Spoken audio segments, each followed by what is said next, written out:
سلام عشقای دل، امیدوارم حال دلتون خوب باشه. خیلی خوش اومدید به یک ویدیوی دیگه. عزیزای دلم، قراره تو این ویدیو با هم دیگه ورژن دوم بازی سانفلاور فارمر رو بررسی کنیم و ببینیم که چه چیزایی به این بازی خفن اضافه شده. قبل از اینکه بریم سراغ ویدیو، حتما اگر از این سبک ویدیو خوشتون میاد سابسکرایب کنید چنل رو که این بزرگترین حمایت از منه و لایک و کامنت هم فراموش نشه. برو بریم سراغ ویدیو.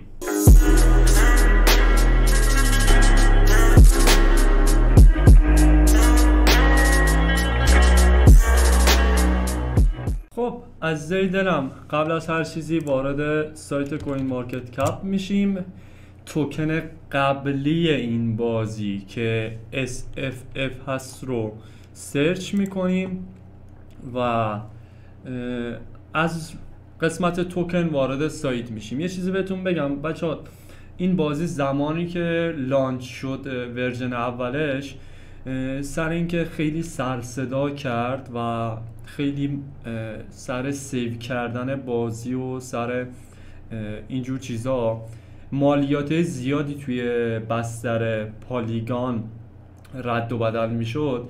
بستر پالیگان رو کلن مختل کرد و سر همین موضوع پشتیبانی بازی اعلام کرد که کلن بازی رو میخوایم ببندیمش و یه ورژن دوم قوی تری ارائه بدیم. خیلی ها تو این تایمی که فکر میکنم 2 ماه بشه، 1-2 ماهه، خیلی ها گفتن این بازی اسکم شده دیگه، بره میگرده و اینجا حرفا.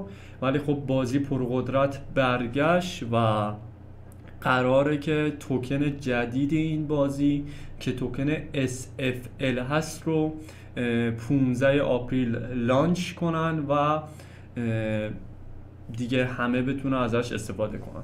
فعلا واسه اینکه وارد سایت بشیم، شما هم میتونید از سانفلاور از کوین مارکت کپ توکن SFF رو سرچ بزنید و وارد سایت بشین، یا اینکه توی دیسکریپشن هم سایتش رو میذارم واسهتون.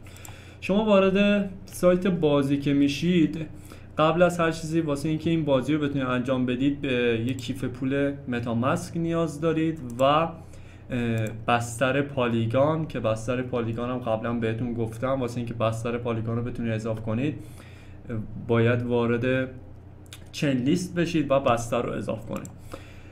این بازی زمانی که وارد شد بچه‌ها، خیلی ها نمیتونستن بیان و گفتن که 100,000 اگه اشتباه کنم یا 10,000 نفر بیشتر نمیتونن وارد بازی بشن به غیر از اونایی که از قبل این بازی رو داشتن. ولی خب شما الان واسه اینکه بتونید این بازی رو انجام بدید، اول از همه وارد دیسکوردشون که میشید، توی قسمت وریفای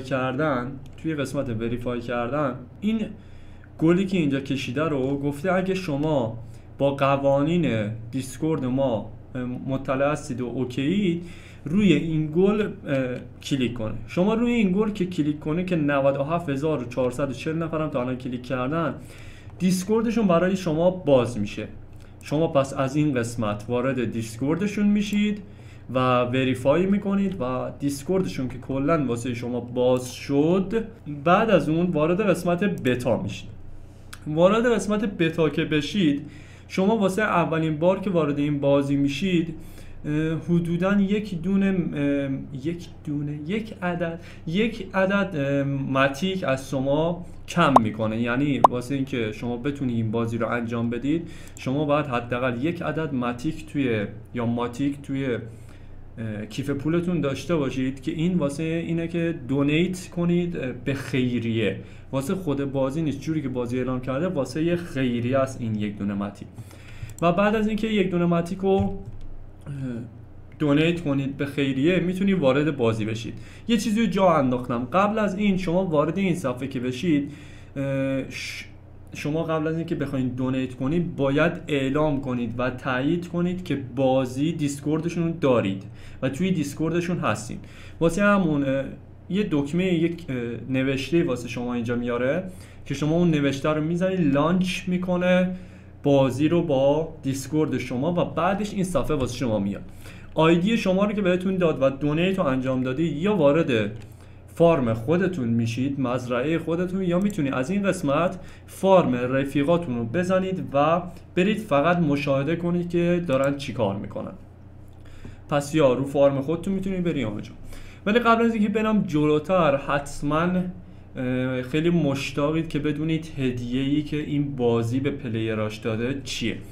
من اینو تازه صبح متوجه شدم. وارد سایت اوپنسی که بشید، بعد از اینکه فارم خودتون رو بسازید و یک دونه ماتیکتون رو بدین و وارد بازی بشید، وارد این صفحه بشید، وارد اوپنسی که بشید و صفحه کاربری خودتون رو بسازید، با یه چیزی مثل این مواجه میشید که وقتی روش میزنید، سانفلاور جوری که من متوجه شدم اومده به همه پلیراش یه دونه تصویر لند و هدیه داده که وقتی من صبح با این متوجه شدم و زدم روی صفحه، همونجوری که میبینید خیلی آمدن لندا رو گذاشتن واسه فروش به قیمت حدوداً 5-6 دلار که بیشتر 5 دلار، بین 5 تا 6 دلاره گذاشتن واسه فروش 2016 و لندام خیلیه، همونجوری که میبینید خیلیه. و توی قسمت اکتیو که وارد بشید میبینید که 1 دقیقه پیش، 2 دقیقه پیش، 3 دقیقه پیش 5 دلار، 6 دلار، 6 دلار، 6 دلار، 4 دلار و این قیمت ها رو دارن خریداری میکنن. پس هدیه سانفلاور به پلیراش اینه که اگه اشتباه نکنم به شما هم بعد از اینکه لانچ کنید بازی رو، یک لند به شما هدیه میده که میتونید به قیمت 5 دلار بزنید واسه فروش. اینا هم که آیتمای لیگ آف کینگدامزه که من فعلا واسه فروش نذاشتمش به این دلیل که قیمت آیتماش داره گرونتر میشه. قبلا 2 دلار بود، الان روی 5 دلار داره خرید و فروش میشه و من فعلا هم صبر کردم، گفتم شاید گرونترم بشه. و این بود از هدیه سانفلاور به کاربراش که امیدوارم به شما یه دونه از این هدیه‌های قشنگ بده و شما به قیمت 5 الی 6 دلار بزنیدش واسه فروش و فروش بره. فقط اینم بهتون بگم بچه، این قیمتایی که میبینید، قیمتای گزافی که میبینید 9000 دلار و 1000 دلار اینا، این طرف فکر میکنم گذاشته واسه 2-3 سال آینده شاید فروش بره. 3000 دلار اینا قیمتای بی خوده، همون قیمت 2016 بهترینه که حدود 5-6 دلار میشه. این از هدیهش که گفتم قبل از اینکه بریم استارت بازی رو بزنیم بهتون بگم، شاید خیلیاتون مشتاق باشیم بدونید. شما وارد صفحه که میشید، همونجوری که میدونید من خب قبلا بازی سانفلاور رو انجام ندادم و کسایی که مثل من بازی رو انجام نداده باشن این دوتا مپ واسه شون بسته است. ولی اگر این بازی رو از قبل انجام دادین و استارتش رو از ورژن 1 زده باشین، این زمینا واسه تون بازه و شما خیلی راحت میتونید به بازیتون ادامه بدید. ولی توی ورژن اول شما فقط همین تیکه رو داشتین و هیچ چی دیگه نبود. یعنی شما از همینجا میتونید آپگرید کنید، زمیناتون رو زیاد کنید، خرید و فروشتون کنید، همین. ولی توی ورژن دوم اومده سانفلاور خیلی مپش رو بزرگ کرده و یکی یکی میرسیم ببینیم چیا اضافه شده. اولیش اینه واسه این که من تازه وارد که توی این بازی وارد میشم، اینه که شما اولش که وارد بشید 3 تا آفتاب گردون بهتون میده و این 3 تا آفتاب گردون رو میتونید برداشت کنید و شروع کنید به کشت و برداشت که یه جورایی سرمایه اولیه بازی رو بهتون داده. بعد از این که یه زمین بهتون داده، میایم بالاتر یه مرغداری یا دامداری اضاف کرده بازی که اولیش مرغه که به شما تخم مرغ میده و واسه اینکه بتونید آنلاکش کنید و قفلش رو باز کنید 5 تا توکن باید بدید. دومیش گاوه که بهتون شیر میده. سومیش من دقیق متوجه نشدم ولی فکر میکنم خوکه ولی نمیدونم چی بهتون میده. و چهارمیش هم گوسفنده که بهتون پشم میده. بعد از این بالا اومده که فعلا قفله و همونجوری که میبینید معدن ماننده ولی هنوز باز نشده. اینجا یه دریاچه اضافه کردن که یکی از این کاراکترها داخلشه و 1-2 تا ماهی هم داره که احتمالا ماهیگیری قراره به این بازی اضافه شه. اینجا پر ابره که قراره مثل اینکه توی ورژن بعدی اضافهش کنن.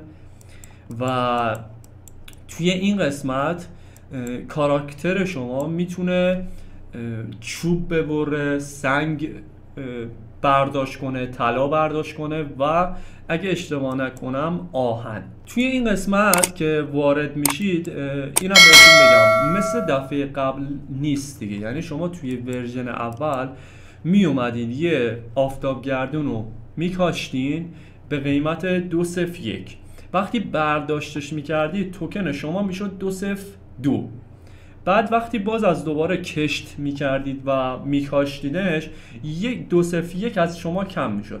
ولی الان دیگه اونجوری نیست. شما واسه اینکه بتونید چیزی رو بکارید، دانه رو بکارید اینجا، باید بیاین توی قسمت شاپش و از توی قسمت شاپ اون دونه رو بخرید. دونه آفتابگردون، دونه سیب زمینی، دونه کدو تنبل و دونه های دیگر. شما میایین دونه رو خریداری میکنید که الان مثلا من 5 تا دارم.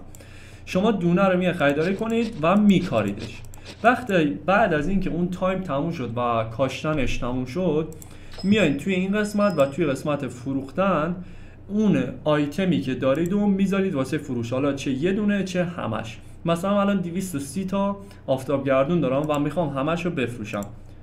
شد 04. الان توکن من شد 04. حالا بازی اومده یه چیز جدید اضافه کرده. اگه شما یادتون باشه قبلا شما باید هر 1 رو 20 دقیقه این بازی رو سیوش میکردین تا بتونید ادامه بدین این بازی رو و سر همون 1 رو 20 دقیقه خیلی مالیات باید میدادین، نزدیک 1/10 ماتیک بعد مالیات میدادین و هزینه‌های سنگینی میشد.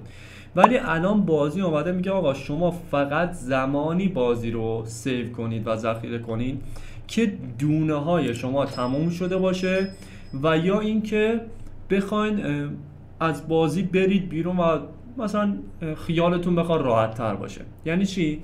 شما واسه این که بخواین دونه رو بخرید و برداشت کنید یا بکارید، مثلا از سیب زمینی گفته 200 تا شما دونه دارید یا از آفتابگردون 400 تا دونه بود. الان من 400 تا دونه‌مو خریداری کردم و دیگه دونه‌ای واسه خریدن نیست. بعد چیکار کنم؟ بیام توی این قسمت سینک آنچین رو بزنم، بگم من ربات نیستم، اینجا سینکش میکنه، از من یه مالیات کم میکنه 0.01، یعنی حدودا 1/100 ماتیک. البته پایینش 1/10 بود. اینو از من کم میکنه و سینک میشه. از دوباره اون 400 تا دونه واسه من سیو میشه و من میتونم از دوباره باز 400 تا دونه آفتابگردون از دوباره خریداری کنم. حالا یه رفرش میدیم اینجا رو، یه رفرشش میدیم، وارد فارممون میشیم، اینا رو برداشت میکنیم. خب همونجوری که میبینید 400 تا دونه از دوباره من میتونم خریداری کنم و اینو باز برم بکارم و زیادش کنم. من الان همه دونه ها رو خریداری کردم، 400 تا دونه خریداری کردم و از دوباره میتونم برم توی بازی و 400 تا دونه رو بکارم. چشام پرعش شد. این قسمت جدید بود که با بازی اضافه شده و بخوام با قسمت‌های جدیدتری رو بهتون بگم، قسمت کرافت هستش که شما واسه اینکه بتونید چوب بری کنید، دفعه اول شما باید یه دونه توکن SFL بدید و یه دونه تبر کرافت کنید و برید چوبا رو ببرید. بعدش واسه اینکه بتونید دومی رو کرافتش کنید باید 2 تا چوب بدین و یه دونه توکن. بعدی 3 تا چوب، 3 تا سنگ و 2 تا توکن و همینجور بیشتر میشه. شما چوب دارید توی این بازی، سنگ دارید، آهن دارید و طلا دارید. قسمت بعدی که اضافه شده، شما تو قسمت ورژن اول میتونستی بیای خیلی راحت آپگرید کنید، و زمینا رو باز کنید. ولی توی این قسمت گفته نه، شما باید به کاراکترها یک غذایی بدید تا بتونید اون زمین رو باز کنید. اولین کاراکتری هم که میتونید یا زمینی که میتونید باز کنید این زمینه. شما این زمین رو چجوری میتونید باز کنید؟ الان این کاراکتر گفته که به من یه دونه از این غذاها بده تا این زمین رو واسط باز کنم. شما باید وارد آشپزخونه بشید، این غذا رو واسش بسازید که 5 تا کدو تنبله و 0.3 توکن که از شما میخواد کرافتش میکنید و این زمین واسهتون باز میشه. بعد از این زمین این کاراکتره که از شما میخواد کلم ترش بسازین که کلم ترش اینه و بعدش این یکیه و همینجور یکی یکی باز میکنه. قسمت بعدی که اضافه شده این قسمته که یک جورایی خود بازی به چاه آرزوها معرفیش کرده ولی همون استیک کردنه و شما میتونید توکن رو بیاین اینجا استیک کنید و حالا هفتگی یا ماهانه ازش سود دریافت کنید.